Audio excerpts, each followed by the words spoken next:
Gridiron Grinder! Hut hut hike! All right, we're rolling. It's a Wednesday night, Gridiron Grinder time. I'm Ryan. With me always, as always, is my buddy James. Just a couple of dudes hanging out, talking about what's going on in the NFL each week. This is episode 168. We took last week off. It was a sick week. And so for tonight, we're going to kick things off with Name That Stadium. Then we're going to cover the news from this past week. After that, we'll give you guys our Week 13 power rankings and game picks, and then we'll wrap it up with our question of the week. And so, yeah, man, how's it going tonight, James? It's going all right. We both had a rough week this week. You had a rough week last week, so it's getting there. We're halfway through the week. Yeah, we're experiencing some significantly different health issues. Yeah, exactly. So, yeah, but yeah, as long as everything starts moving on the up and up, it'll be all good, man. Yeah, it should. It's rough right now. Well, hang in there, bud. Hang in there and do a little Name That Stadium for us. All right, so as you can see, I've traveling around, kind of tie it into a topic that week or something's going on in the week to different stadiums that host NFL games. First person get it right. We'll give you an extra special shout out in the following week's show. And heck, just somebody guess. I mean, I haven't had any takers in a long time, so I Yeah, mean, probably come not on. since the 80s. It's been a long time since the big hair Yeah, days.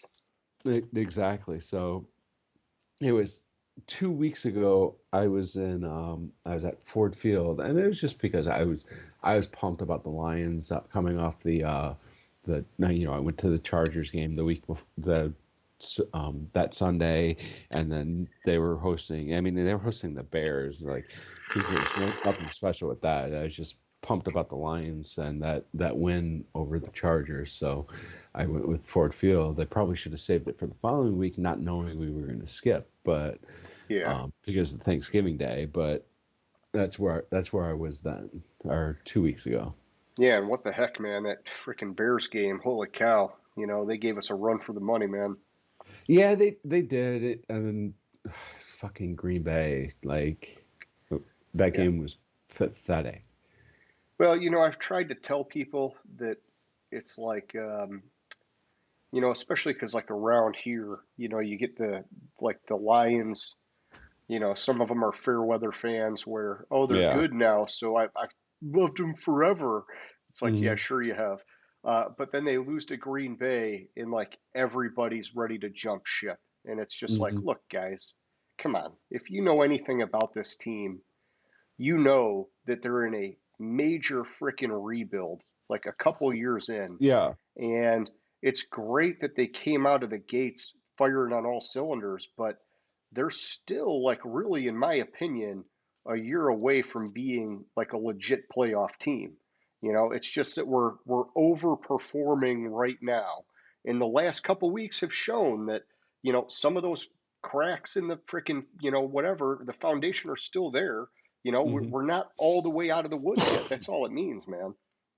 Yeah, exactly. It's like they're good. Like their defense is suspect at times, and they've been able to overcome it. But you get a performance, like not like a stellar performance by Goff, and you see what happens like with Green Bay. Like in Chicago, they struggled. Goff didn't have a stellar Yep. performance, and then Green Bay, Goff didn't have a stellar performance. The offense kind of sputtered, and they lost to Green Bay. And also with Dan Campbell, what the fuck? Stop going for it on fourth down. Jesus Yeah. Christ. Yeah. I think that when you're a team coming from the bottom, working your way up, you have to probably be a little bit more aggressive with your play calling and take some Hmm. chances to try and get you those, like, sneak wins or those get past those close games or whatever. But um, you also, as you're getting better, have to dial it down because you Hmm. shouldn't have to take as many chances as you're getting better as a team. And so, he'll figure it out, I'm sure, in time. It's just part of who he is and how he likes to operate. But yeah, I mean, eventually, you do that too much and you're just going to get burned like what happened in Green Bay, man, or against Green Bay. Yeah, exactly. So, I mean, like my neighbor who happens to be a Lions fan, like I tell him like a couple days before Thanksgiving and said, well, at least we're not something about like not losing on Thanksgiving or something like Oh, that. And it's like, oh, don't jinx it. yeah, you fucker. So that's the Yeah. guy. That's who did it. Yeah. So it's just like, don't jinx it. Come on. Well, hey, it's all right, man. They're still having a freaking amazing year. I'm just trying to, keep it all in the right perspective that, Yeah, you know, exactly. if they win the division and get to the playoffs, that's a huge freaking win for me. If they win a playoff game, it's even bigger. But if they get there and they lose a playoff game, I'm not going to be upset, man, because really it's next year is the year that I'm going to judge them really hard on. Yeah, exactly. This year is kind of like they're like the end of last year they started to show some signs. Like there was a lot of hype going into last year, and they fell flat on their face coming into the season, and then started showing signs towards the end of the season, and then the beginning of the season we're showing signs that they're there, they're almost there, but like you said, like the defense has always been suspect. They have a Yeah. lot of work to do there. The offense had like you need a true legit number one wide receiver, which they don't have. You need to like I like the fact that they're keeping the running game in the mix, and at least even when the running game's struggling, they're still trying to run the ball. But Yeah. I mean, you need that legit number one wide receiver, which is going to open up the running game. It's going to open up the other receivers, and Oh yeah, yeah. Amon It, Ra St. Brown's playing well, but he's not a legit number one. He's a number two, and he yeah. actually I think Amon-Ra St. Brown's best out of the slot. Mm-hmm. I'm with you, man. If we had a true number one, that offense would be very Hmm. hard to stop. And they're already very hard to stop without it. It Yeah. just would be that would be the difference maker. But then on defense, man, holy cow! I mean, they need help everywhere on defense still, and Oh that's yeah. tough. But it's you know, I get it. It's part of the process, part of the rebuild. But man, they need another really solid draft class, and they need to grab a couple free agents. And I'm a little bit bummed because I was actually talking to a guy about this earlier. Looking at what Chicago did, trading for Montez Sweat before the deadline, Hmm. and we wondered, oh my God, what are they doing? They didn't negotiate the deal with him beforehand, but they got him long term, and it worked out. But you look at how that one move totally transformed Chicago's defense. They have been playing amazing football on the defensive side of the ball since Hmm. then. And it's like with the Lions, man, sometimes that's all it takes is just the right guy at the right time to supplement what you've got going on and accelerate them to where they need to be. And I don't know what it is for our team, but we got to get it, man. Yeah, exactly. We got to get that. We have defense. We got the receiver. Our offensive line's one of the best in the league. Got to keep that together. Like Yeah, there's maybe like tweak it a little bit, but not do much there. So like, and our defensive line is okay.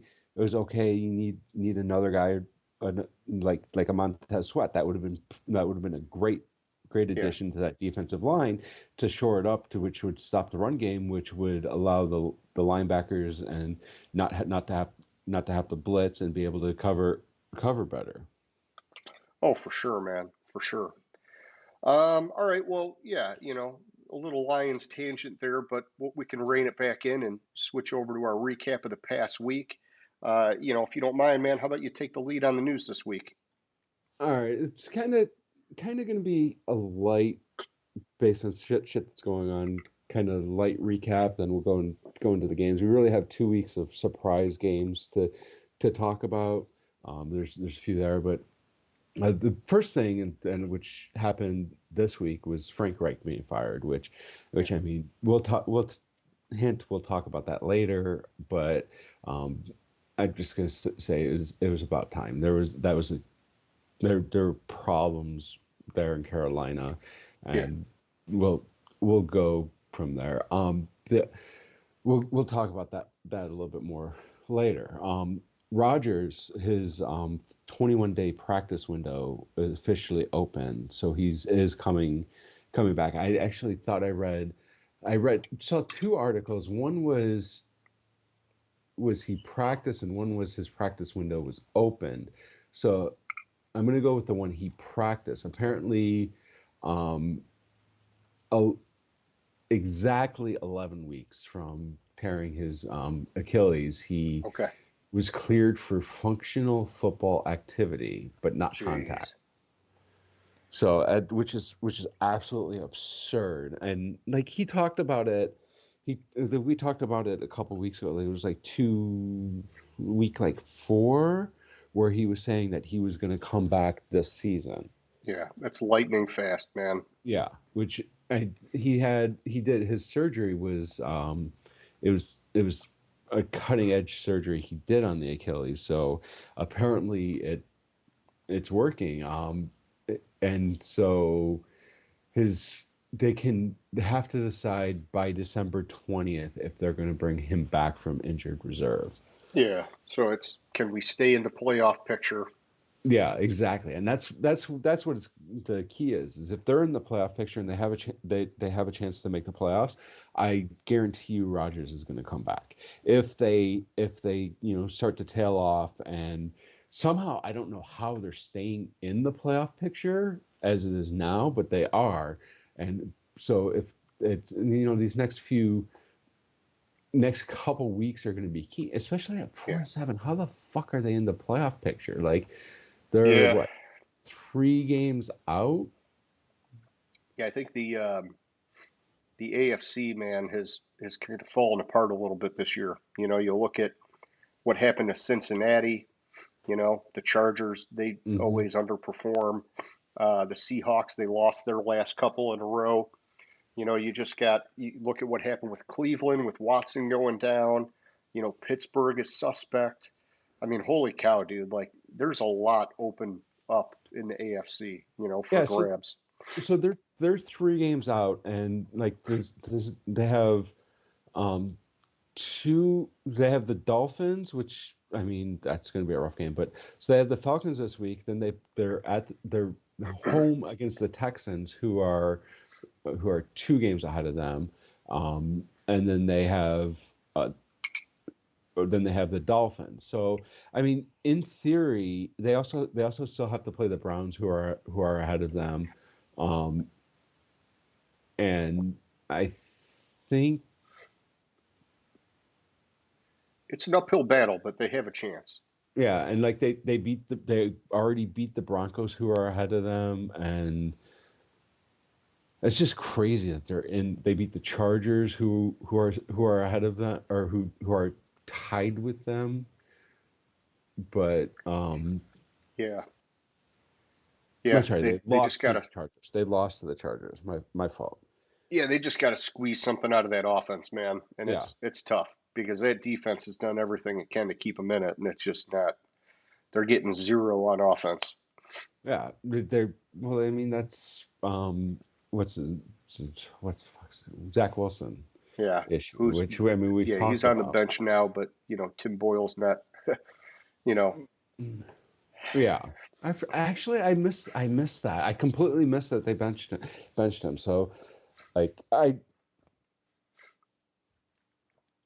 huh, with the Lions playing on Thursday, I didn't, I kind of paid attention to the games on Sunday, but not as much as I normally do.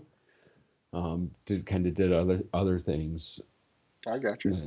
I got some, but I missed that they benched Wilson. But speaking of benching your starting quarterback, that's a good segue to apparently the rumor coming out of New England is Mac Jones is being benched. In fact, Mac Jones has not been practicing with the ones this week. Good. Bailey Zappi has been taking the majority of the practices against first team practices, uh, which I mean, yeah, it's good. It's good because like you talked about it. We may have taught. I don't know if we touched on it, or it might have been the week before Thanksgiving that they. I'm trying to remember when. Man, we were talking just about how bad he looked in the pocket. He just Yeah, because it was the after where which was it, Munich they played in? It was just after that game. that Um, might have been it. Yeah, it was just after that game where like he he doesn't have it, dude. doesn't have it, and so he didn't take any throws in the time that reporters were at practice. Yeah, Um, and of course, Belichick's not saying anything. He, but apparently Malik Cunningham, who's on the practice squad, and Bailey Zappi took most of the reps in practice, at least while reporters were there. Um, and so it looks yeah. like what it's looking like is they're turning to Bailey Zappi to be the starter, which I mean it's They're crazy throwing in because the towel. they're they're th- they're not they're throwing in the towel, like they realized, and it's I don't understand, because Mac Jones going from Nick Saban to Bill Belichick, who Saban was a Belichick disciple. It should have been an easy transition, and in fact they brought in what's his Bill name for O'Brien, man. Bill Yeah, O'Brien, who was Mac Jones's yeah, offensive coordinator in college, and he still isn't getting it done. So yeah. it's shocking to me, because I thought he was in his draft. I thought he was one. I thought he should have been drafted by San Francisco instead of Yeah. what's his name? Trey Lance. I thought that's who San Francisco traded up to draft, and then they took Trey Lance, and because I thought he would have been like a perfect fit in the Shanahan offense, and even in New England, especially bringing O'Brien in, I thought that was a great fit for him, and he was set up to succeed there, and he just doesn't have it, and it's just another tale of that Alabama quarterback not translating to the NFL. I mean, that's the problem that what's his face in Carolina's having, Bryce Young's having, is for some reason playing at Alabama, which is a pro style offense, but it doesn't translate to the NFL game, and they Yeah. struggle, and which which I have concerns about Bryce Young and what I've seen out of him. I don't know if coaching is the issue or if the issue is with Bryce Young, but they'll come back to that. But Sure. Yeah. the next thing I had was Deshaun Jackson officially retired this week. He officially retired as an Eagle, which I mean he's been out of the league for what, 3 years? Yeah, I don't even remember, man. I Two remember years. he tried latching on a team a couple years ago, and it's tough. Even before he kind of disappeared, man, he was, you know, supposedly still had the speed, but he kept getting hurt. Yeah, so he was. I guess he was on. I forgot about. Wow, I forgot about he was being on Baltimore last year. Yeah, yeah. See, I don't even remember, man. Yeah, And then the year before, I remembered him being with the Rams, but I mean, shit, his rookie year was 2008, so it's no surprise that he's retiring. But it's yeah, it's good. He officially retired, and he officially retired as a Philadelphia Eagle, where he had all of his success. Um, yeah. did He was a burner, man. he? What year was he on? Yeah, he was on the Super Bowl team, the Okay. champion, the what was that? What year was that? 2000. Gosh. Oh wait. Oh, he was on the Rams.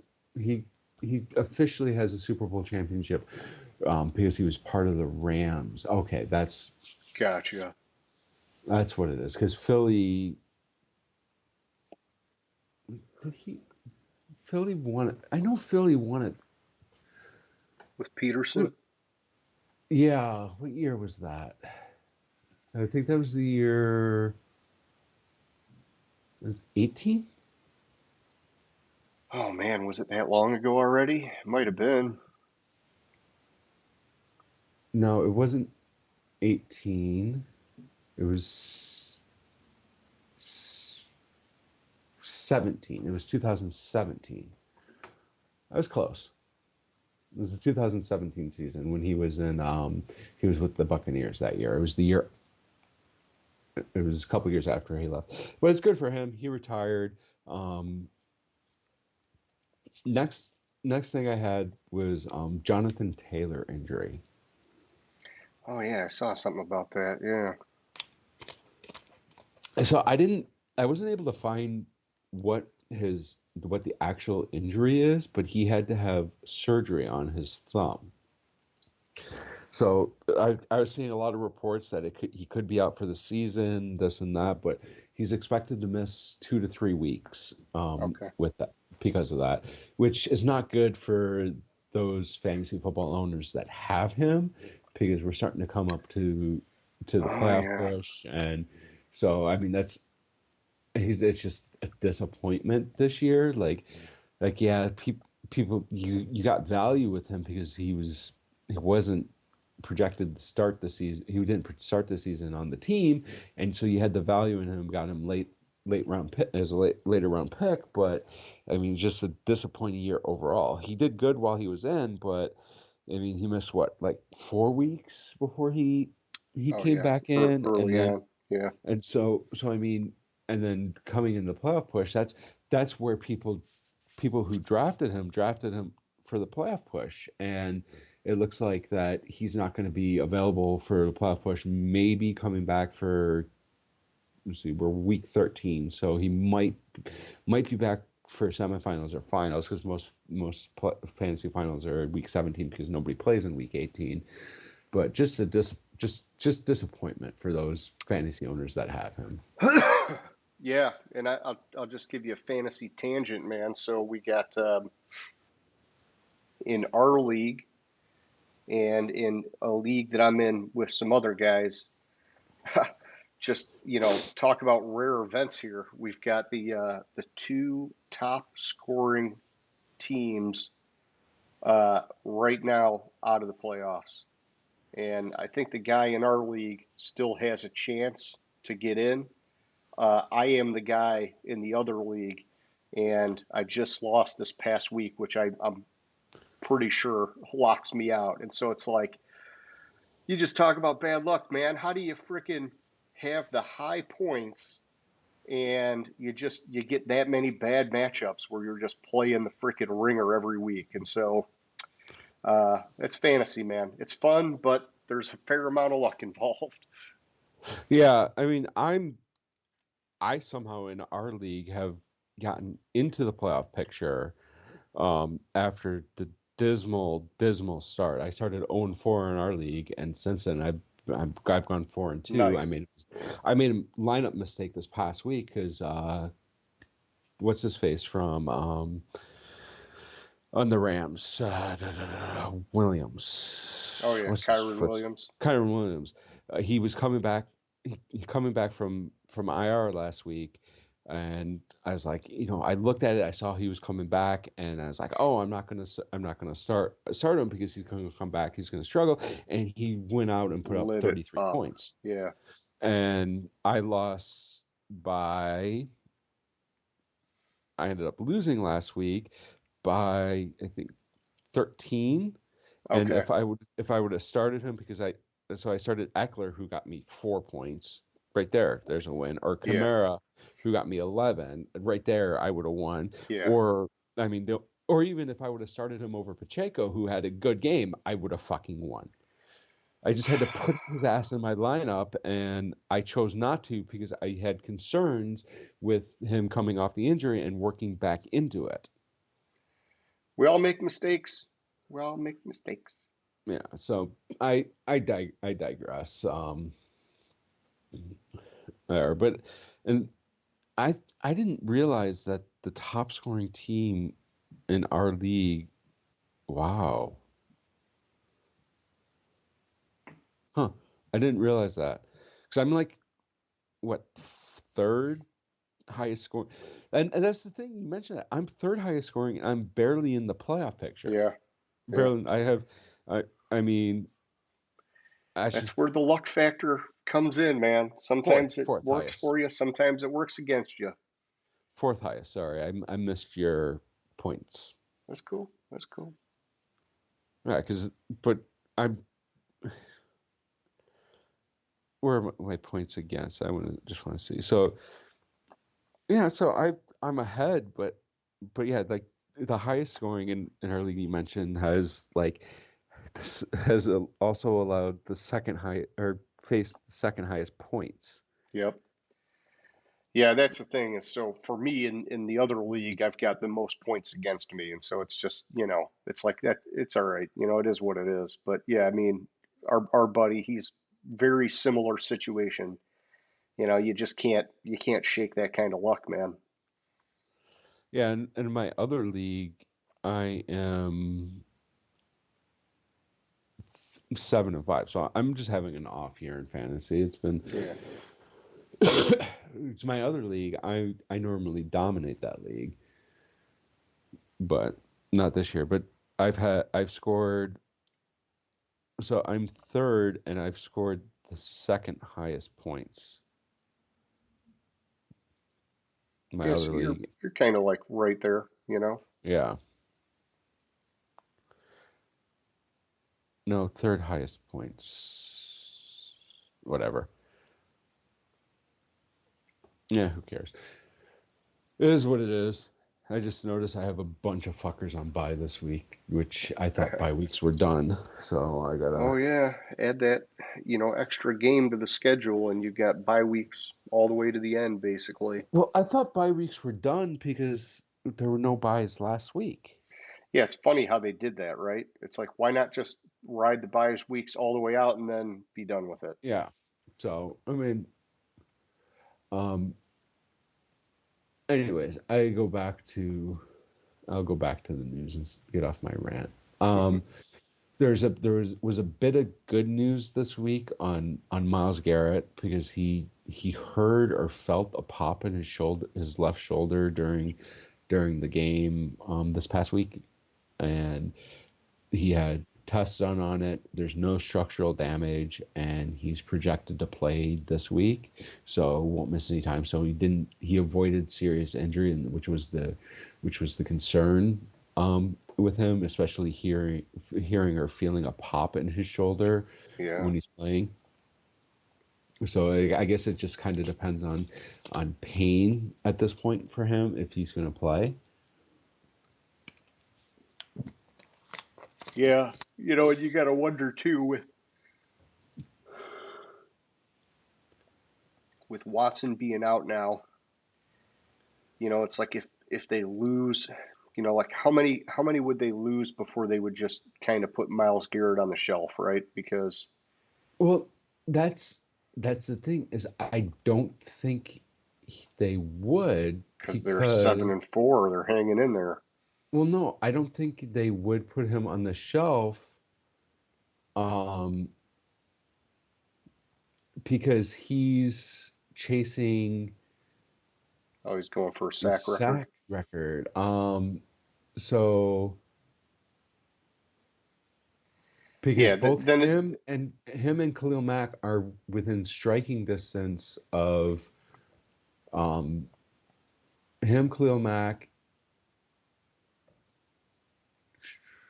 I'm looking for the. He has 13 sacks. So with if they're 7-4, they have 6 games left.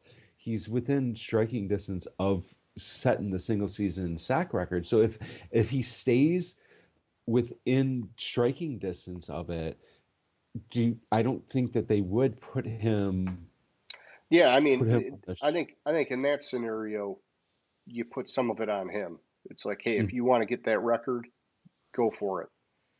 But if they fall out of playoff contention, it's like, hey, man, it's your choice because obviously they want him healthy going into the off season and ready to roll week 1 next year when they try and do it again. yeah. So he so you have Daniil Hunter who has 13 and a half sacks, TJ Watt who has 13 and a half, Khalil Mack and Miles Garrett have 13. Okay. Uh, so it's basically between those four, who like one of them has a very solid chance of setting the single season sack record this year. Probably Miles, probably Daniel Hunter and T.J. Watt have the highest chance of it, but still, with being in striking distance, I think it's not going to be a Browns decision. I think if they tail off, I Yeah, think they're going to put it on him. Like, that's fine. you Let him make his mark, man. yeah. But I mean, easily one of those four could at least tie the record. Watt is it's Strahan and Watt that are tied with 22 and a half sacks in the season. Watt did it in 2021, or tied it in 2021, which I forgot about until I just read that. A little bit more in injury news. Left tackle for Jacksonville Jaguars, Cam Robinson, was put on the IR, which is with a knee injury, which that's a concern for Jacksonville because there's been a lot of pressure on what the fuck's his name? Trevor Lawrence. I could only come up with because people refer to him as Prince or something like that, or the Prince or the Crown Prince or something stupid like that. So I was stuck on Prince for a minute. But that there's been a lot of, from what I've seen, the portion of the games I've seen, there's been a lot of pressure and a lot of people getting to Trevor Lawrence this year, which is why it looks like Jacksonville has stepped back a little bit this year. And if taking out Cam Robinson, who's that anchor on the left side, and one of the best left tackles in the league, that's even more concerning for them. And we'll see how Jacksonville can handle that. Yeah. And the last item I had was Julius Peppers. I'm sorry, the NFL Hall of Fame semifinalists were announced. Julius Peppers, which I hope Julius Peppers and Antonio Gates were semifinalists. Okay, it was. I was like, I hope this is their first year eligibility because that's if it's not their first year of eligibility and they're not in the fucking Hall of Fame, there's something wrong with the voting progress.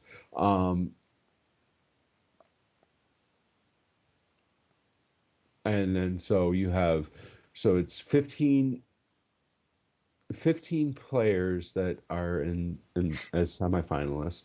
Julius Peppers, Antonio Gates, Jared Allen, Dwight Freeney, Devin Hester, Andre Johnson, Torrey Holt, Patrick Willis, Willie Anderson, Darren Woodson, Eric Allen, Anquan Bolden, Jari Evans, London Fletcher, Eddie George, James Harrison, Rodney Harrison, Robert Mathis, Steve Smith Sr., Fred Taylor, Hines Ward, Ricky Waters, Reggie Wayne, and Vince Wilfork.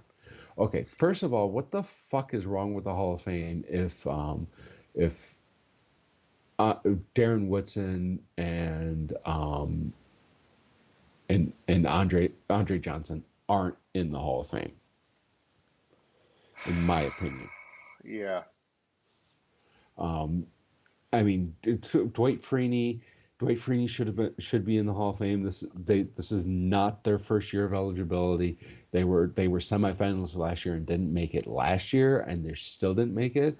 But also with Anquan Bolden, and it's a pretty sweet group of guys you named off, man.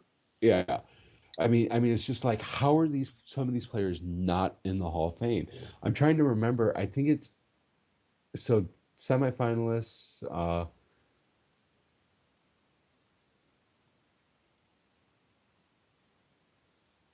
So that's ridiculous. So this is the process. I'm sorry, there were 28 semifinalists, which will then be reduced to 15 finalists. The 15 finalists will be trimmed to 10, and then to 5, and then those 5 people the final 5 will need 80% of the vote from the panel to get in the Hall of Fame. So like it's maximum 5 players they put in the Hall of Fame a year. Huh. Okay. That's absurd. That's absurd. That's absurd. But if Peppers and Antonio Gates, who are all-time players at their Yeah. position, I mean they should be surefire Hall of Famers. But like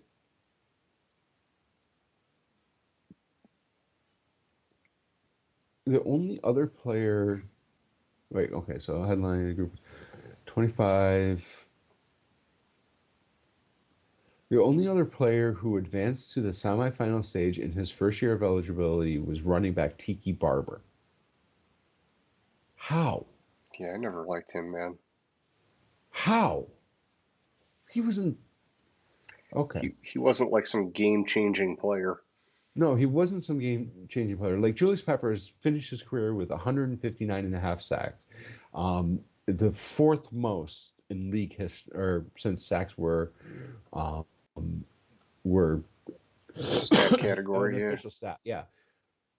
And Antonio Gates, I mean, he was an all-time tight end. I mean, 11,841 yards receiving, which is As a freaking tight end. as a freaking tight end, but 116 touchdowns. Yeah. Which is the most by any tight end. Yeah. Okay, so there's 9 because there were 4 there. Okay, so the senior category also. It's just absurd that they only put 5 modern day players not in the senior category in the Hall of Fame every fucking year. Like that's just fucking absurd if you ask me. And trying to see, I'm glancing, see if there's anything that came up that I missed. I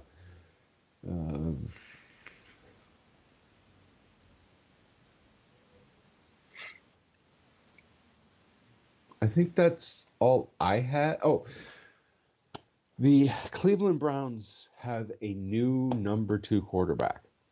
Okay. Did you hear about this? Who their backup quarterback is now? I believe so. Which I thought this guy retired like 2 years ago. Or 3 years ago. He should have retired like 5 years ago. That's when he was actually a relevant quarterback. But Joe Flacco is now their backup quarterback. How is he still latching on with the team? You know, he had a cannon for an arm, but I tell you, you go back to that. It was like the year or two after they won the Super Bowl in Baltimore, and he hurt his back. Got his money. He got his money. Yeah, well, he got his money and he hurt his back, and then he was never the same, man. And then with he was with the Jets, was he? Oh, he was so awful with the Jets. He was absolutely awful. Was that 2 years ago? I think so, yeah. 3 years ago he was with the Jets. Like it was while Zach Wilson's been there. So,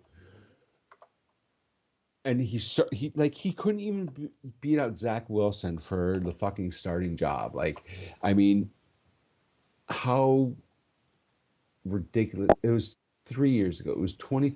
No, he was with the Jets in 2020.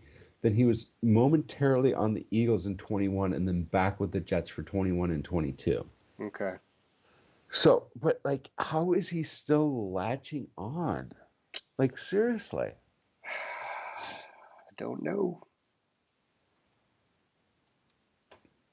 But yeah, so that's all I had for news. What did I miss?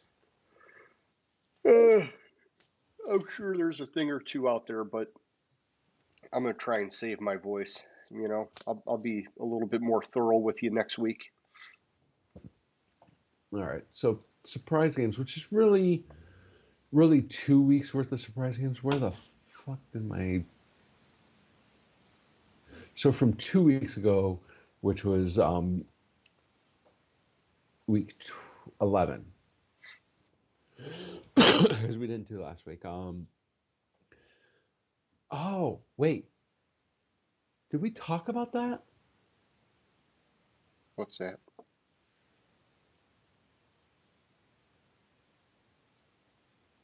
Yeah, because we did Friday that week. So we talked about the Joe Burrow injury. Yes. Okay.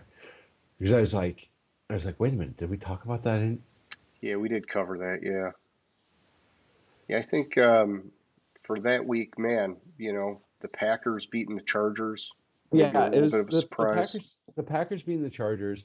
That was the first one I saw. I was just glancing through,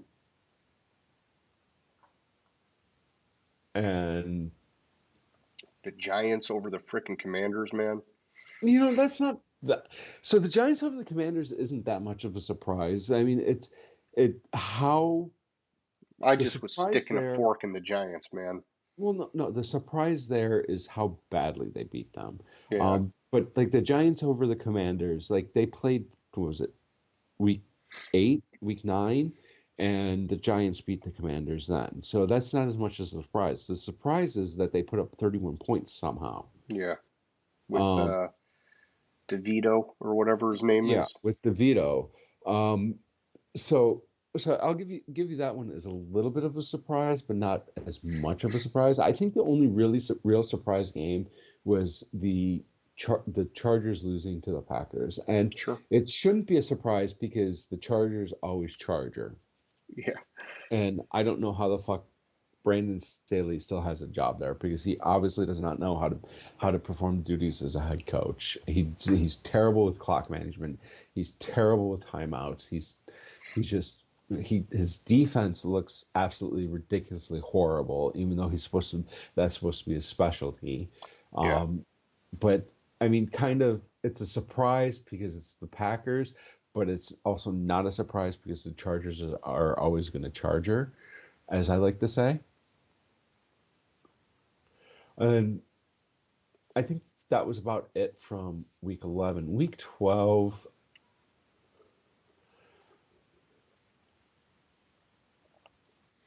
I would say there was two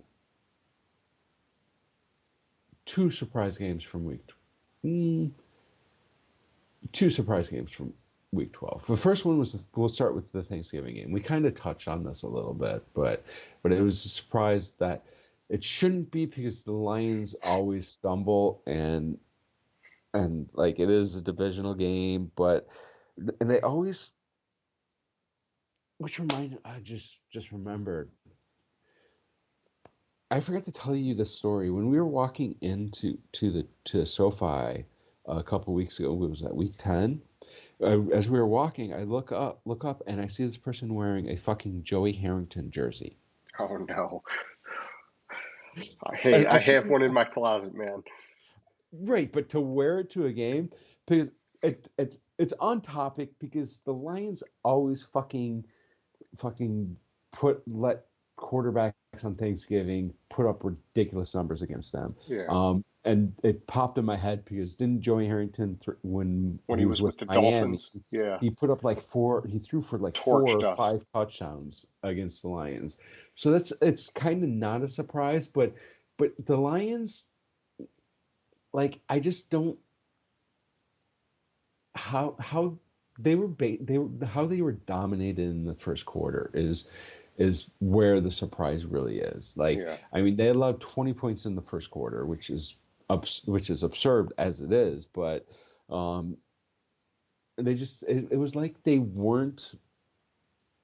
didn't get up for the game. Like, I think I don't want to say they look past Green Bay because they don't really have that tough of a matchup this week. I say that because I don't like the Saints and I'm really down on the Saints right now. But it's not like the Saints are light in the world. It's not like they were playing Philadelphia this week, so Yeah. they could, the Packers, they're 4-6. Let's look past them. The Packers have been coming on, so it's like they just didn't show up for the game, and the defense. I mean, They There's they a were they were sloppy all around, man. Yeah, They were they were sloppy slopping all around. all around, and I, I thought, I remembered Goff throwing an interception, but it's not listed, so I guess he didn't. So he had the one fumble, and then the what was it? Another fumble, Yeah, he had and like he had like I remember I thought he had two fumbles and an interception, but the um, stats don't show an interception. He had two touchdowns, no interceptions, threw for 200 or 332 yards. But so was it three? He had three fumbles. okay, Okay. So he had three fumbles. I thought it was two fumbles and an interception. It was three fumbles. And it was terrible timing, terrible position on the field for the fumbles. Like I think two of them yeah, were in like the red zone. I mean, maybe all three of them were in Lions territory. Which if you're setting Green Bay up like that, there's no way you're going to win the game. And I yeah. think I it's just It's hard to dig out of the hole every time like that, man. mm, I mean, Green Bay, I don't think had any turnovers in the game either. Which, yeah, I don't remember Green Bay having a turnover. Green Bay put a solid game together, and the Lions just didn't show up. And with Goff, like you can't fumble the ball three times and lose it and expect to win. No, no, I don't know. Didn't Green Bay have like uh, a receiver lose a ball or something on the sideline? So I'm looking at the stats. Jordan Love didn't throw any interceptions, and in the fumble category, there are no fumbles listed for Green Okay, Bay. No fumbles lost or no fumbles by a Green Bay player. The only listing is the three recoveries gotcha. on golf fumbles. So, which I don't remember that being the case. So I must I must remember something that wasn't there. That's all Um, right, man. and the other surprise game that I had for week 12 was where'd it go?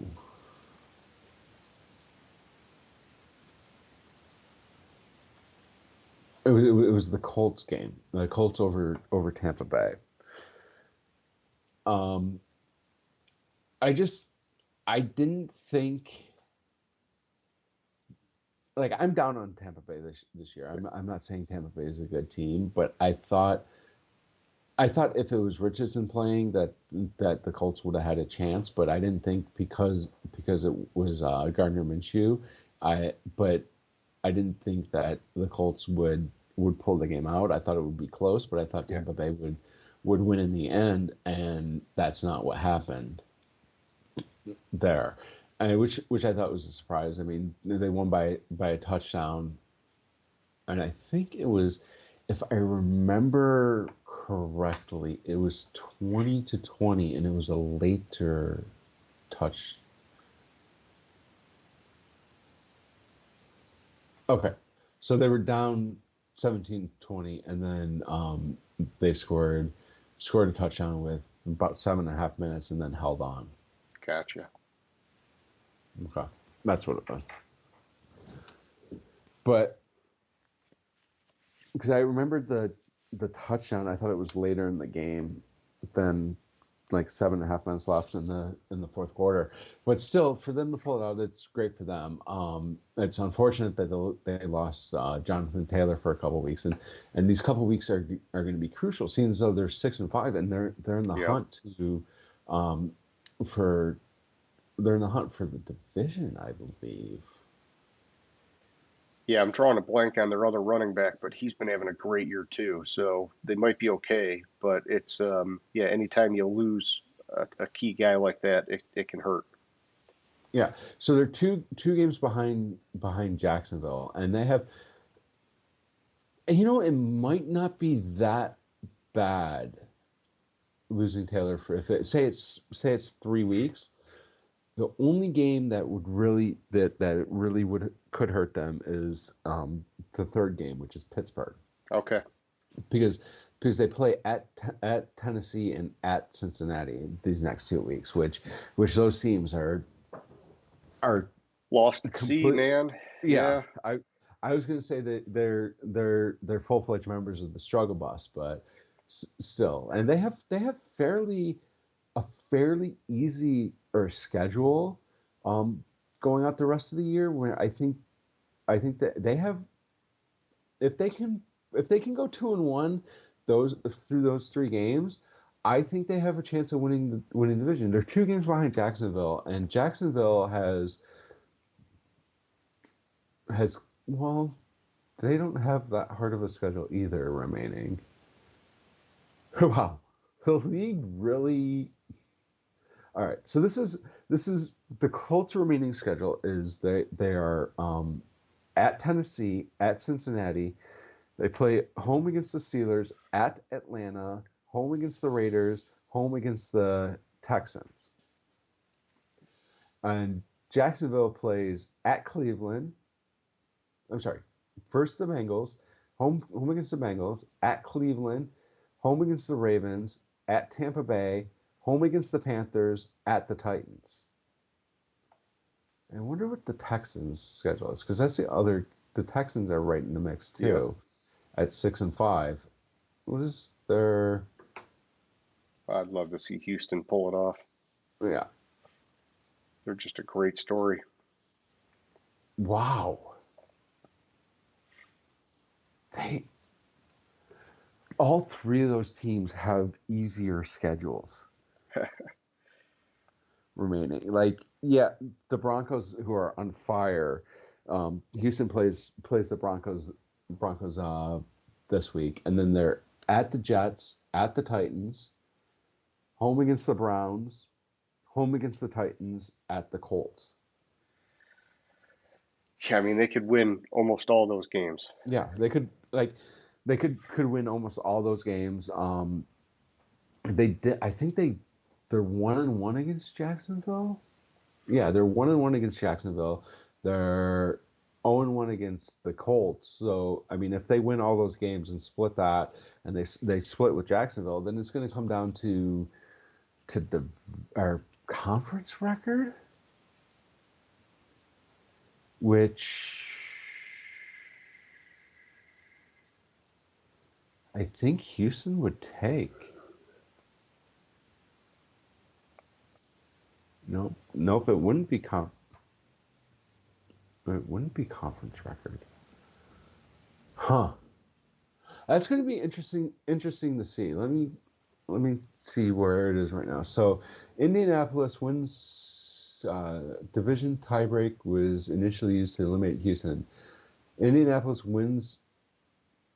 Okay, so because Indy is 1-0 currently against Houston, Indy won that tiebreaker, but they're all 3 of them.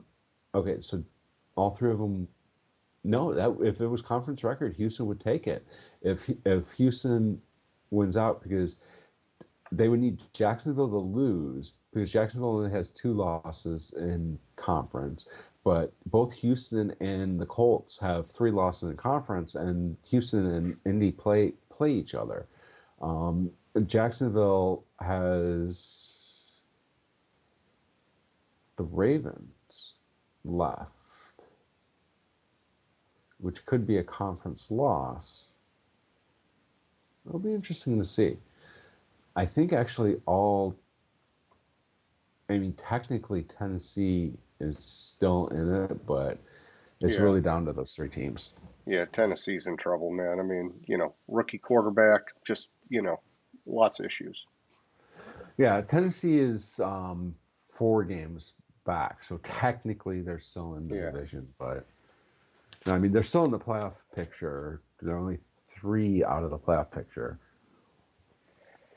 Was it you telling me the rumor about Vrabel going to New England? No, it wasn't, but that was kind of. I hadn't heard that, but it does make sense. Yeah, he's got the connection. If I'm Yeah. him, I don't know if I would want to go to New England, but um, it just all depends, man. If he could, get somewhere where they could, partner up with a good GM and get some players. Geez, man, he's a heck of a coach. Just such a shitty team.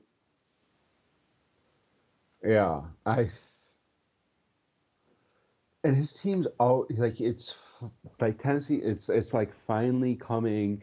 They're finally performing to what they are on paper because he's always had his teams overperforming. Like on Yep. paper, his paper Tennessee hasn't been shit, and they've always 11 oh wins.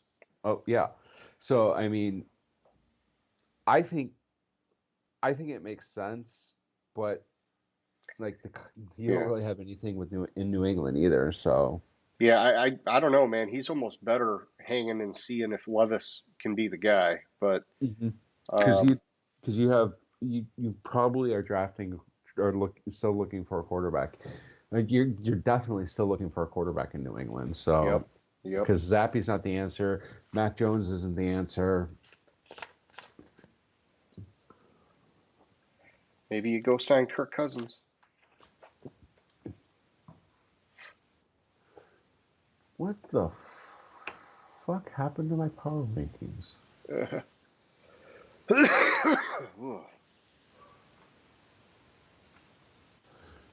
So okay, I can fix it.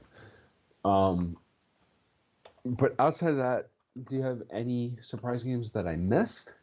No, man, you covered it pretty well. All right.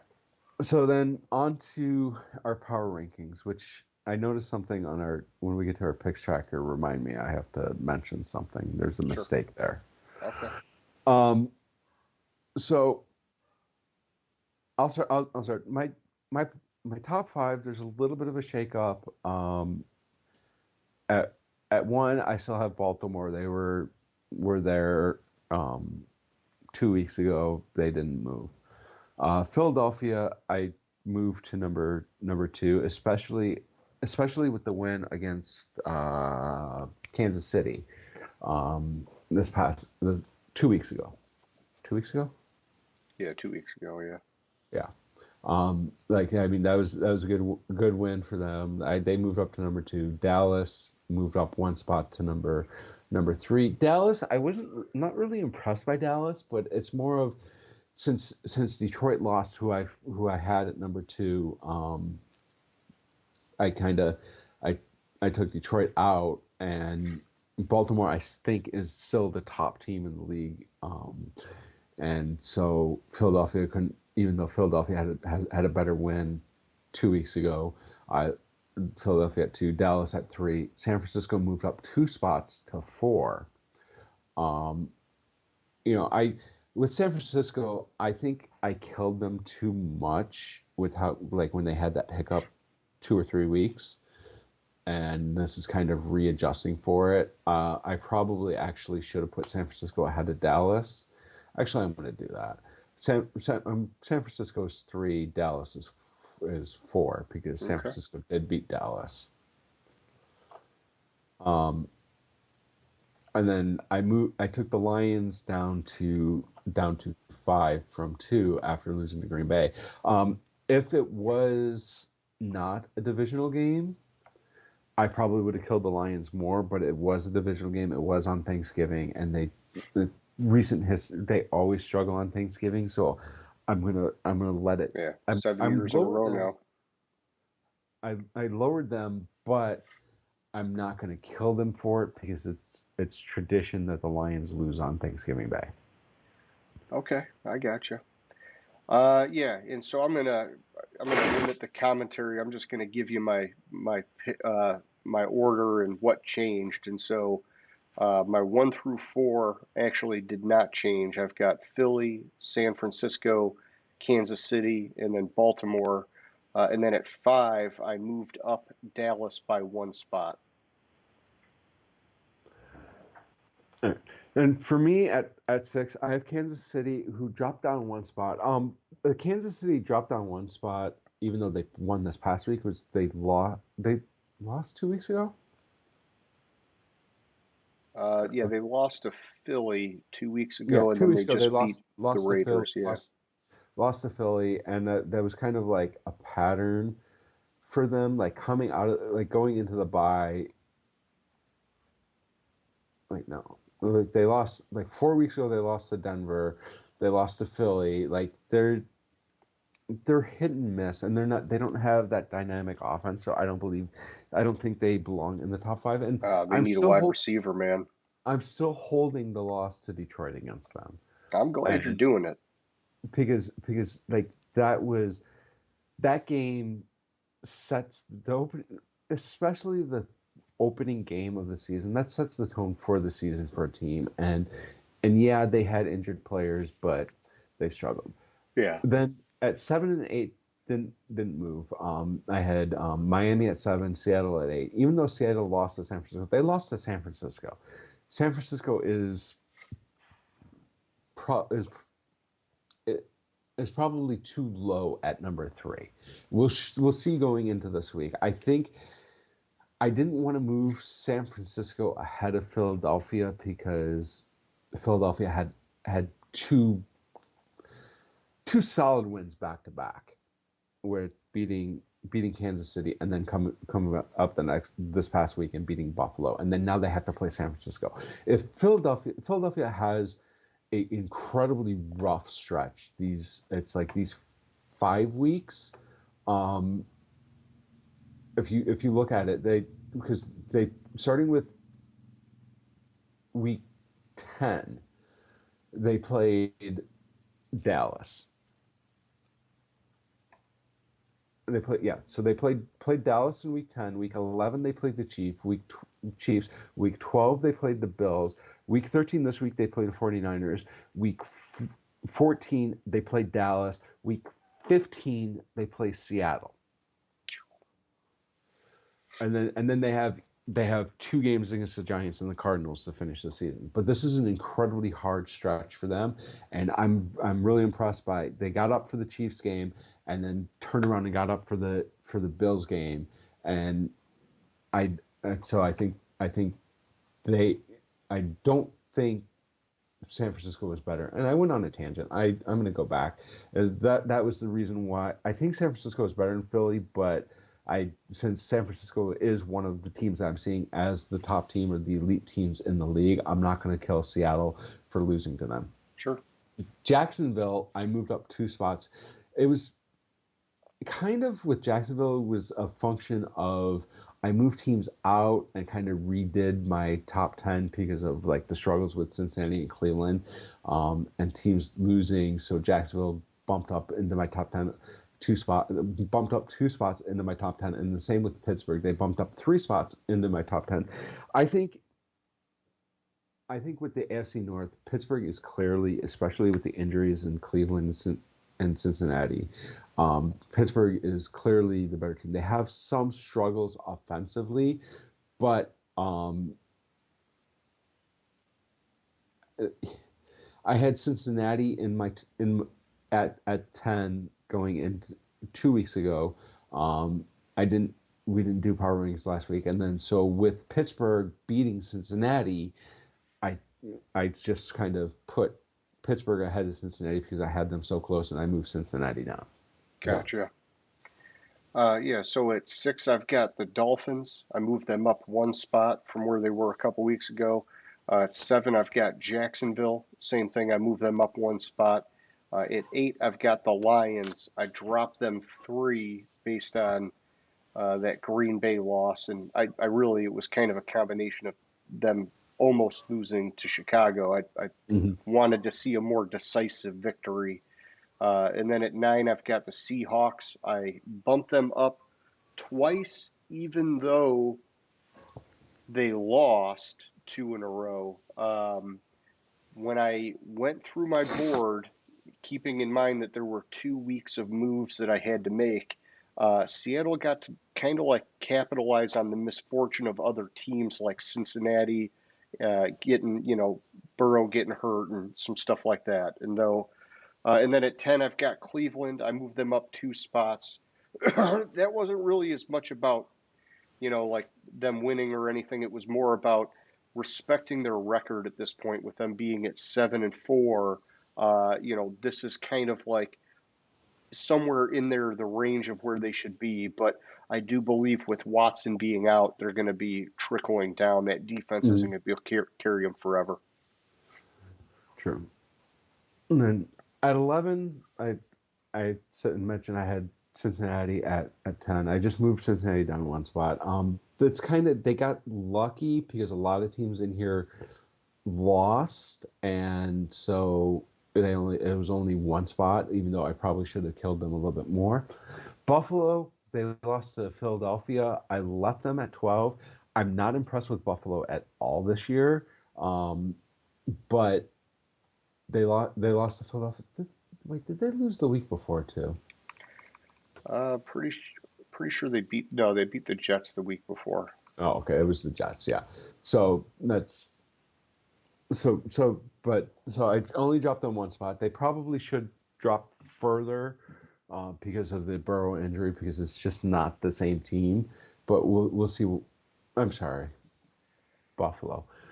Buffalo probably should have dropped off of the loss to Philadelphia, but since it is one of my top two teams, I'm not going to kill them. But I'm not impressed with Buffalo this year because it's like they played down to their opponent.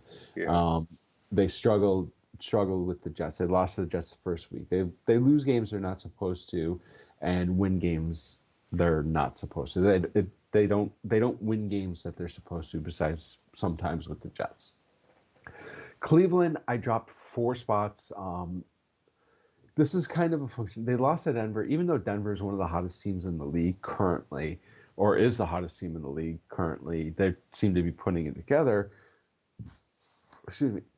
Cleveland lost to the team that I had down in the bottom, and I only dropped them 4 spots because my 14-15 from last week also lost, which was Minnesota and Houston. Minnesota, I left at 14-15. Minnesota and Houston, I left at 14-15, even though they lost, because it's kind of a function of who I have at 16, do I think that team could win? And then teams lost, and it's just how the board worked out where they didn't drop, even off of the loss. I got you. So yeah, over on my side at 11, I got Pittsburgh, and so I bumped them up 2 spots. This is a lot about their record at this stage of the game. We know offensively, even though they just got it over 400 yards last week, they're having a lot of struggles on the offensive side of the ball. 12, I've got the Chargers. I dropped them down 2. Really should probably be dropping them down farther. I don't know why I'm not like totally smoking them, but at 13, I've got the Texans. I moved them up 1. 14, I've got Buffalo. I moved them up 1.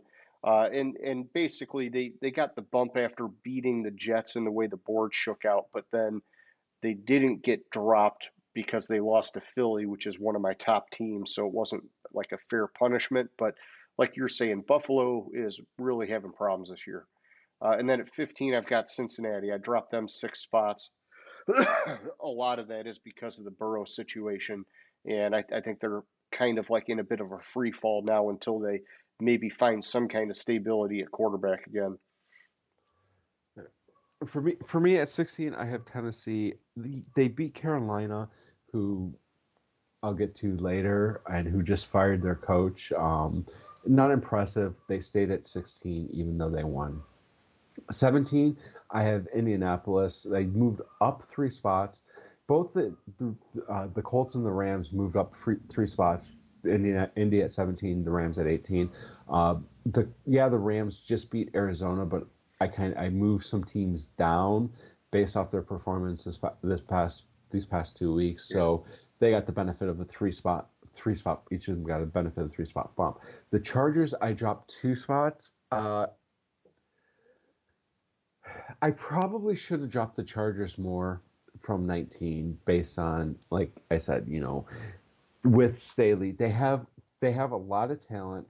The problem there is the coaches. They're stacked with talent, and they can't put it together because Staley, I don't think, is an effective head coach. I'm surprised Staley is still employed as a head coach there. I was surprised after 2 years ago when they didn't make the playoffs. All they had to do was tie the Raiders, and they made the playoffs, and they lost. Because of Staley. If Staley would never have called that timeout, then the Raiders would never have gone for it. The Raiders were content with a tie game and making the playoffs. and Staley fucked that up. And then it's just they under Staley every year they underperform. Yeah, Chargers are going to Charger, and that's like the MO of the Chargers. But you need a coach in there that they're not that the players are going to hold them accountable, man. Or not overperform, but just perform how they should, not underperform. Yeah, because they got a lot of talent. 20, I have Atlanta. They moved up 4 spots. And I know it sounds crazy, but I had Atlanta and New Orleans so close, and Atlanta just beat New Orleans pretty handily. So I moved Atlanta ahead of New Orleans, which happened to be 20, which happened to be a 4-spot bump. Okay, makes sense. So yeah, at 16, I've got Denver. I moved them up 6 spots. Like you talked about, they're a hot team right now. These guys are just rolling week in, week out. At 17, I've got the Rams. I also moved them up 6 spots, coming off a couple back-to-back wins, and Stafford's back in the mix. They got Kyron Williams back, like we talked about earlier. They're I would say they're not like lighting the world on fire, but when you look at a lot of the teams in this range, I think they can hang with any of them here. At 18, I've got the Raiders. I dropped them down 1. Hey, it's not the end of the world. They lost to Kansas City, but the coaching changes seem to be positive for them overall. 19, I've got the Colts. I moved them up 1 spot. Not like a ton to talk about there, but then at 20, I've got the Vikings. I dropped them down 4, and I'm starting to kind of lose faith with what's going on in Minnesota, man. And I think that this most recent Josh Dobbs performance is obviously some cause for concern after he had quite the heroic effort throughout the whole season. But, it just Minnesota for me all year has been suspect. And so anytime I see some cracks, I'm ready to smoke them. So, yeah, back to you at 21, man. 21, I have New Orleans. I dropped them 3 spots. I kind of hit this with the Atlanta bump. 22, I have Denver. I moved them up 4 spots. I'm cautious about Denver because I've seen such bad things out of Denver. Yeah. But they do it seems like they've turned it around. It seems like they've turned that defense around and they're playing better. They did just beat Cleveland. The week before they beat, who'd they play? The week before they beat Minnesota. They beat Minnesota, which, I mean, it's not anything to write home about, but they're still steadily going to move up the board.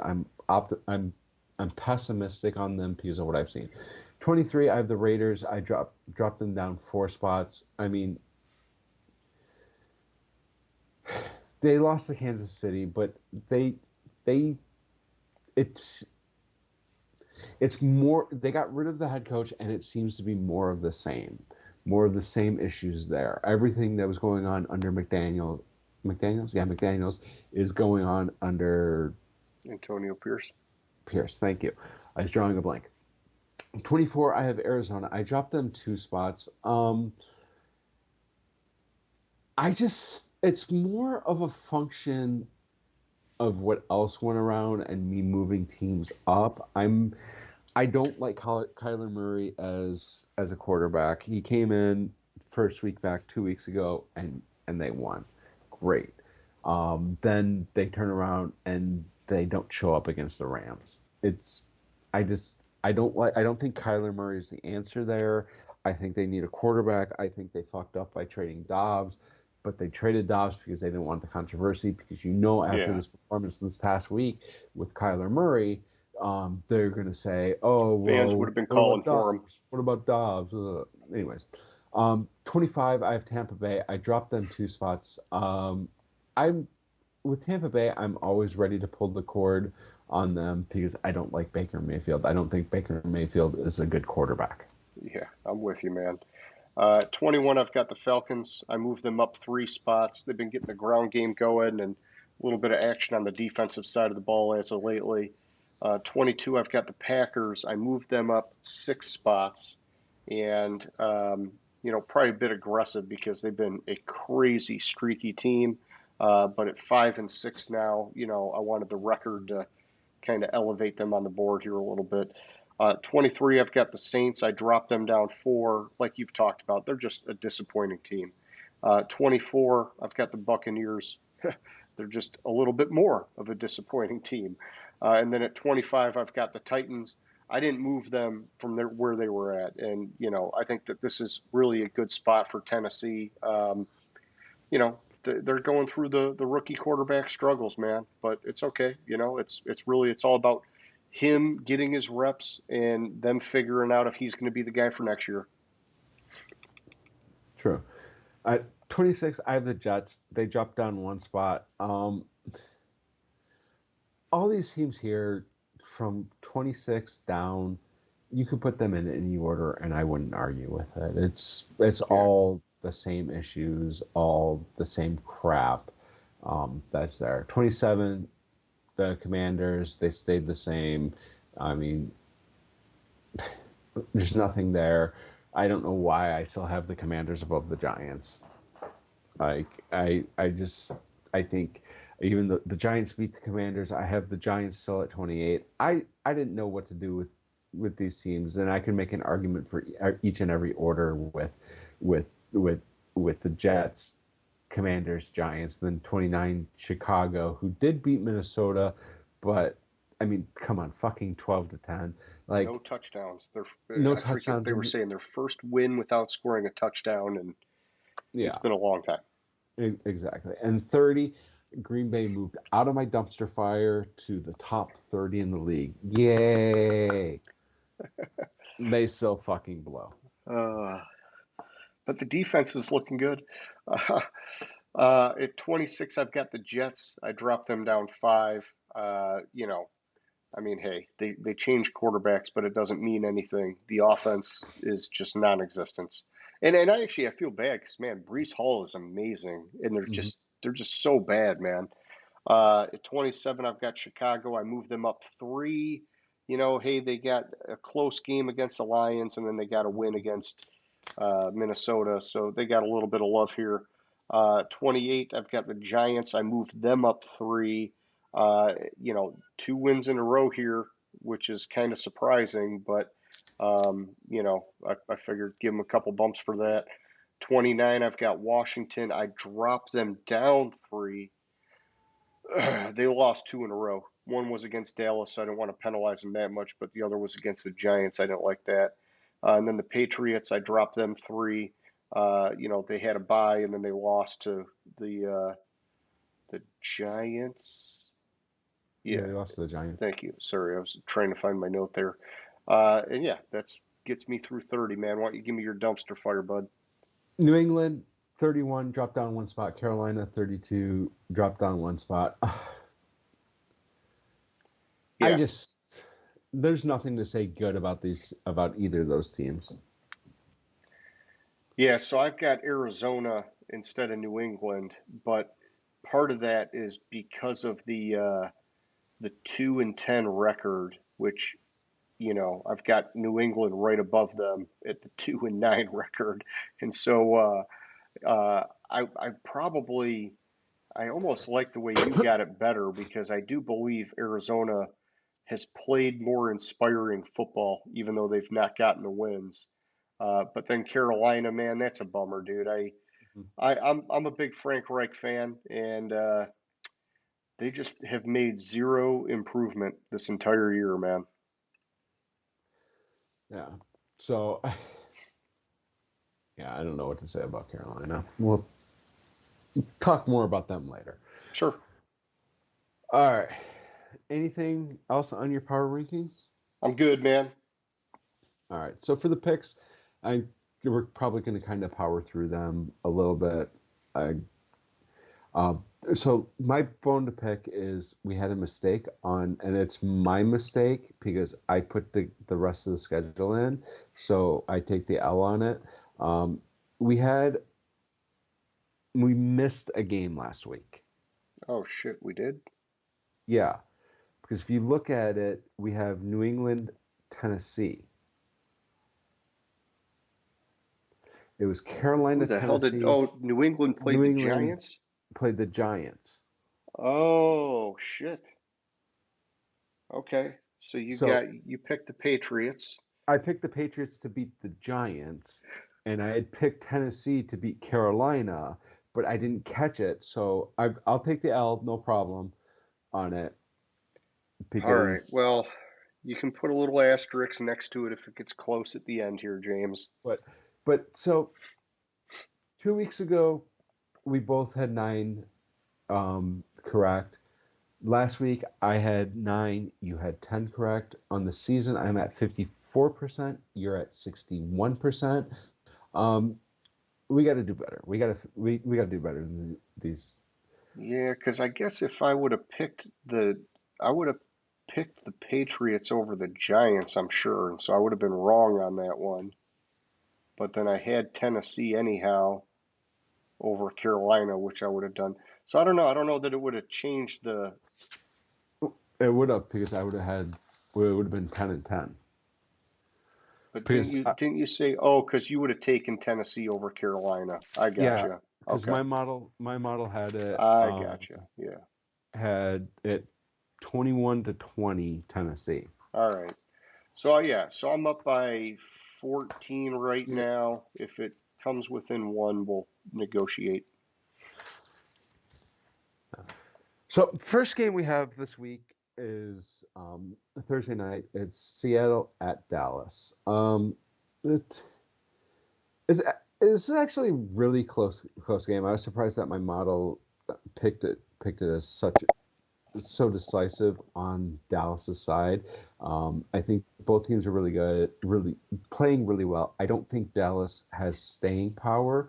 I think Seattle has that staying power because they're cohesive. And also another factor coming into this week is Kenneth Walker is doubtful, Yeah. which changes the dynamic of that offense. I'm on Dallas. My model had it at 31 to 20. Okay. Yeah. So for me, yeah, I'm not going to dig too deep into like the heat map and all that tonight. My model is a few weeks outdated with me getting sick, and so basically I'm shooting from the hip with my picks and just trying to use my board for anything that I think might be, close where I would have to really go in and fine tune the model. And so the first one, yeah, I've got Dallas here. They're playing at home. They are one of the most electric offenses at home this year.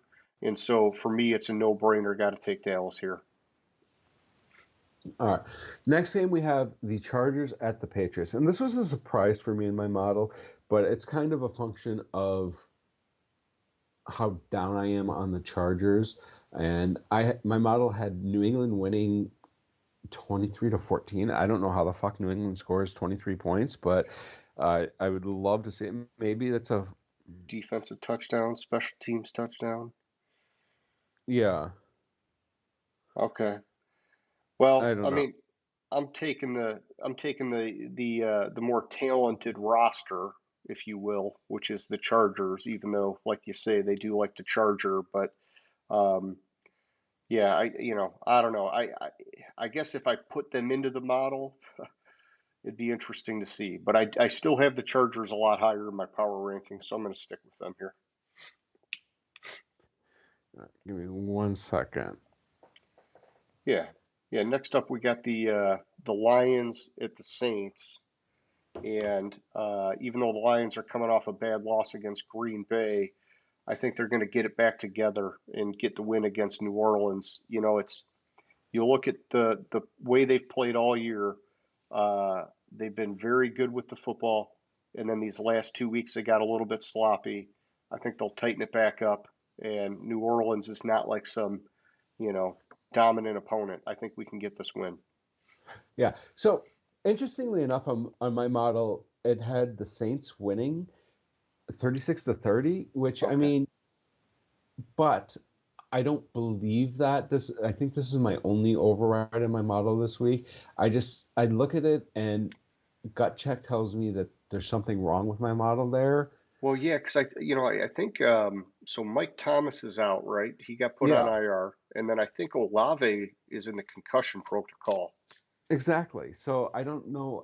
I maybe I missed something in my model, Yeah. but my gut check tells me that that's not right. And plus I'm so down on the Saints, so I'm going to override it and go with the Lions on it. Nice. Next, we have a game that is not so good of a game. We have the struggling Falcons at the New York Jets. Yeah. I think the Jets have a chance to win this game. I actually have it as a field goal win by Atlanta. This it's what it depends on is how well the offense in the Jets actually plays in the game.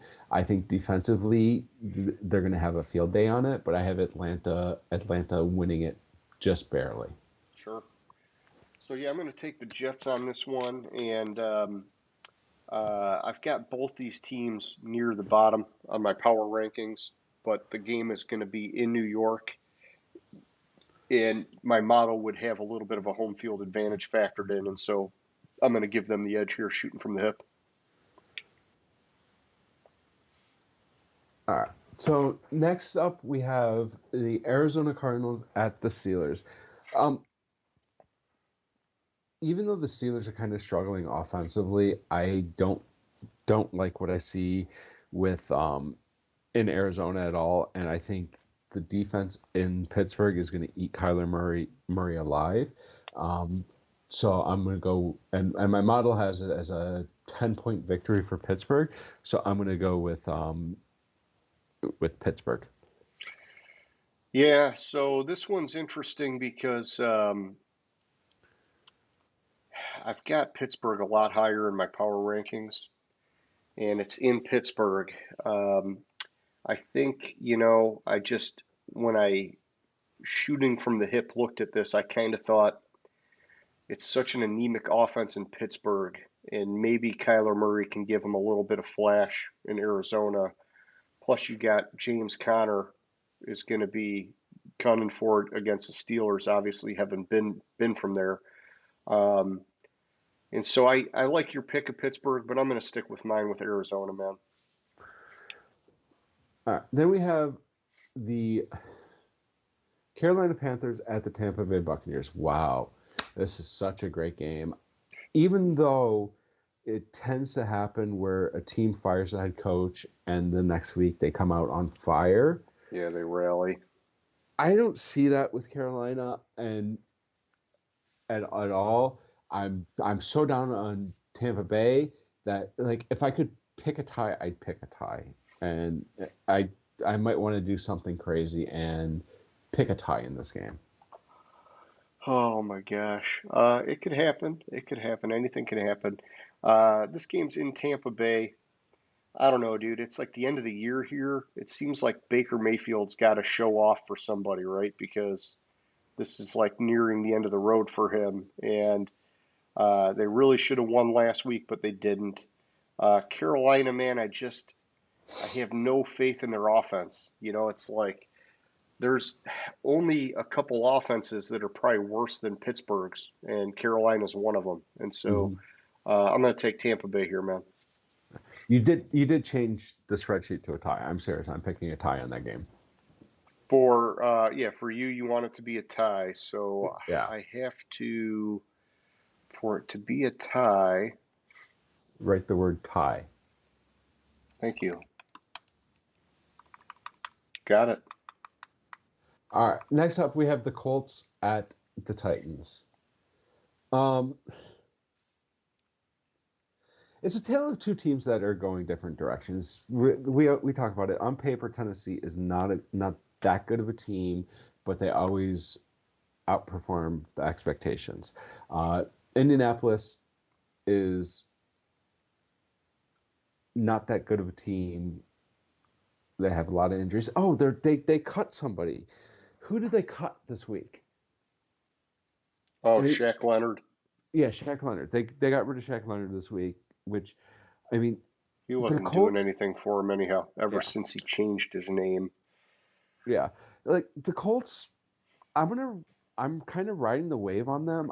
My model actually had it as a 16-15 win for the Colts. Okay. And I'm going to ride that wave with them because I think the momentum's in their favor. I think after the first week, Levis has not shown anything, and so I'm on the Colts. Yeah, I like the potential with Indianapolis right now compared to Tennessee. You know, whether it was Richardson earlier in the year or Minshew as Richardson got hurt, you know, and then a little bit of Jonathan Taylor sprinkled in there. You know, I know he's out now, but the Colts have been showing things where I wasn't expecting really much at all from them this year. And Tennessee is just really, really struggling. And so I'm going to take Yeah. Indy here too. Next game, Miami at the Commanders. This could be another 50-point victory for Miami. I'm not joking there.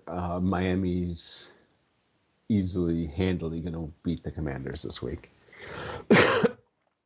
Yeah, hey, firing Jack Del Rio wasn't going to be the answer, but I guess they had to do it's this is the year of the fall guy, James. We're just going to make It all is. these people fall guys. And so yeah, I'm taking the Dolphins, man. That's a no-brainer for me.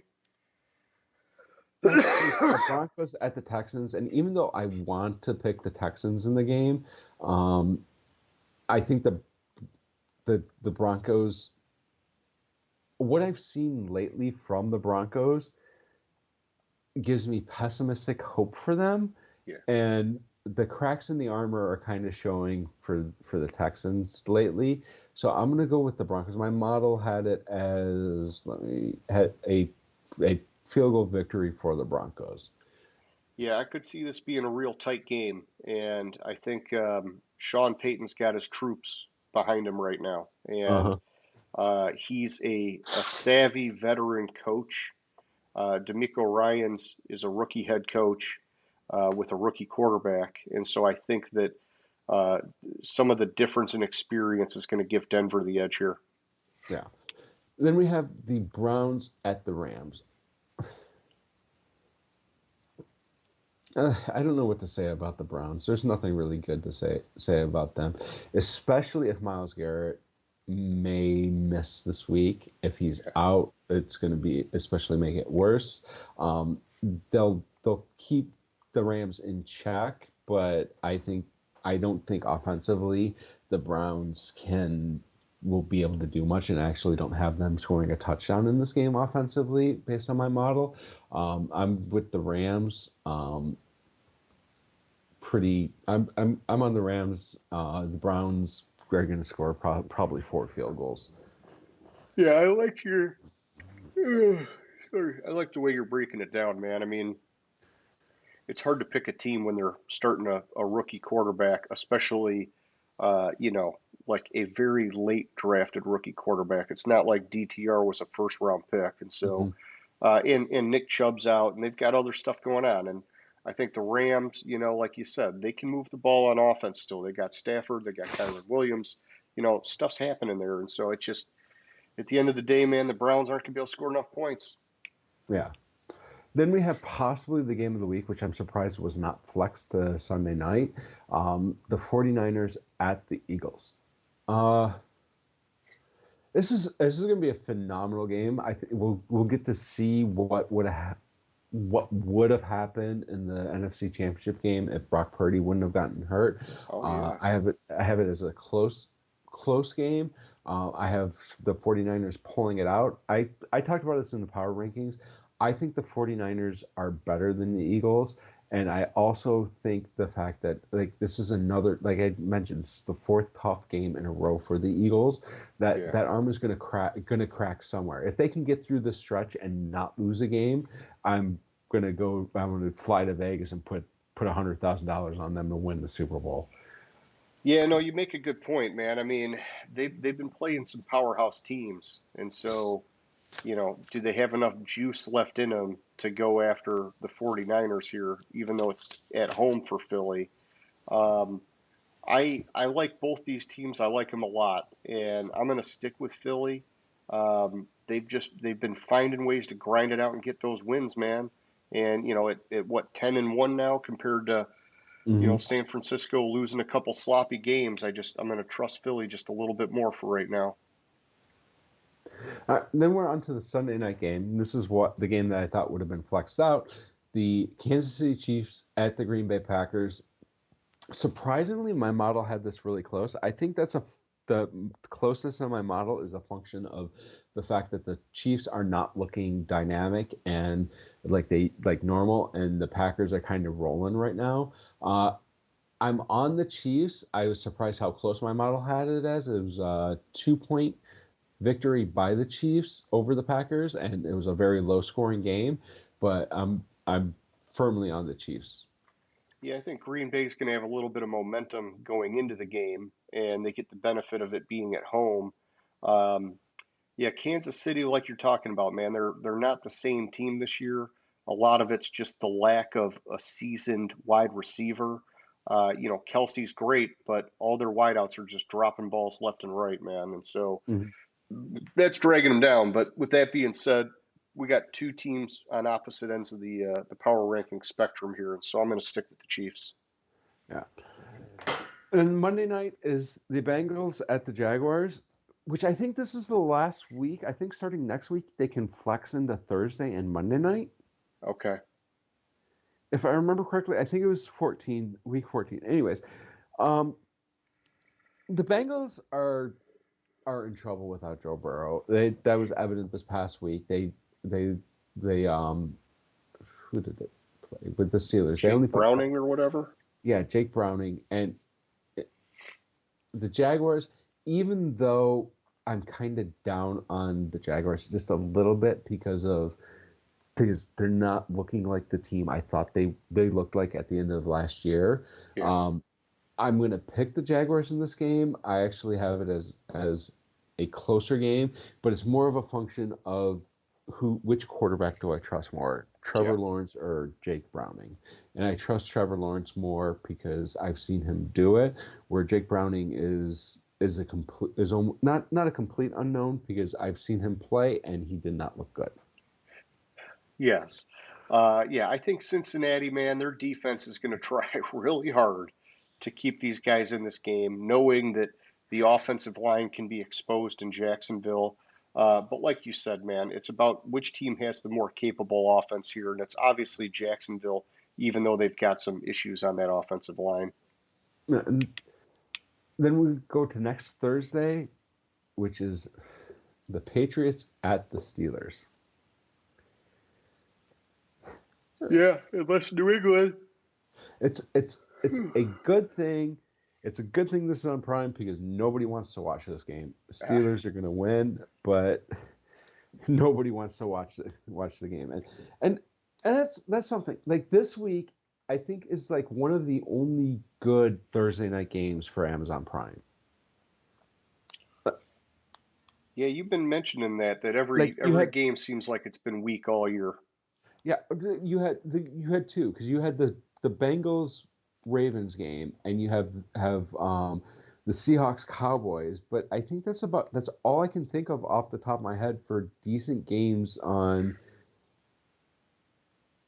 Thursday night. Like you coming up week 17, you have the Jets Browns. 16, you have the Saints Rams.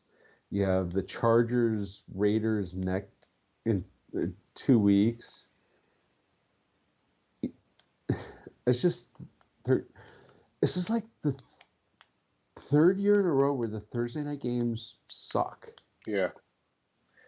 Well, I'm taking Pittsburgh, by the way. I'm not going to overthink it, unless New England has some kind of revelation at quarterback. I'm going with the Steelers. And not like the Steelers are lighting it up on offense, but they've got an amazing defense and they can Mhm. they can do something on offense. So, Yeah. So that's the picks for this week. Do you have any final thoughts?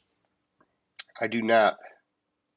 All right. So you had question of the week, and I Yeah. read it and I forgot exactly how you phrased it. So Oh, yeah, just related to the Frank Reich firing. And, I just wanted your opinion on whether you thought Carolina jumped the gun on that.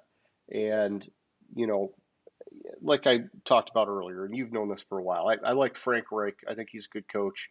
I think he's kind of just had a bad rash of luck with his time as a head coach with the Colts and now with the Panthers. Things just haven't aligned. The stars have not aligned, so to speak. But I thought it was premature with Carolina because you got a rookie quarterback. You knew that there were offensive line issues. You knew that there were wide receiver issues. I just thought that the team really going into the season only had stability and like solid talent on defense, and so I just thought that they were far enough down in the rebuild that they should have given him the entire year to see what they could do. I get it, the record's freaking god awful, and there hasn't really been a whole lot of improvement out of Bryce Young week in and week out. I don't know. I just thought it was a bummer. I like Frank Reich, and he's already making comments that he's done. He's not going to come back to coaching, and so it's all right. Woulda, coulda, shoulda. He just didn't get the luck he needed, man. I would say yes, they jumped the gun if it weren't for the fact, and you hit on it, Bryce Young has not shown improvement. Yeah. But it's more than Bryce Young that hasn't shown improvement. Yeah, the team coming in was down and they're through a rebuild. The team has not shown improvement. They actually, I think, declined as the season's gone on.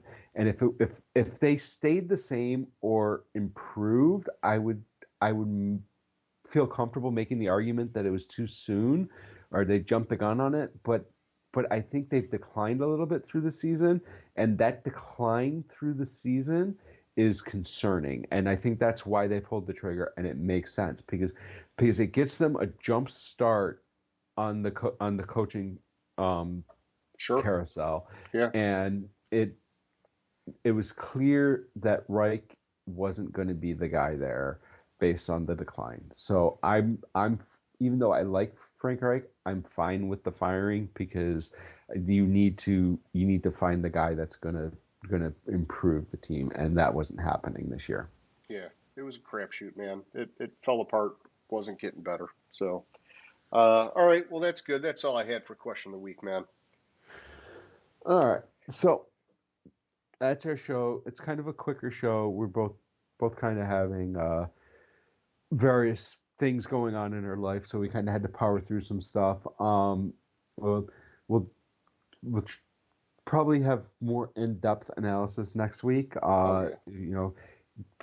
Hit that like button, subscribe, play question of the week, play name that stadium.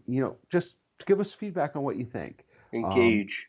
Engage with us. You have ideas for improvement. Hell, we'd be happy to hear that. Yes. Unless you have any final thoughts, I think that's our show for the week.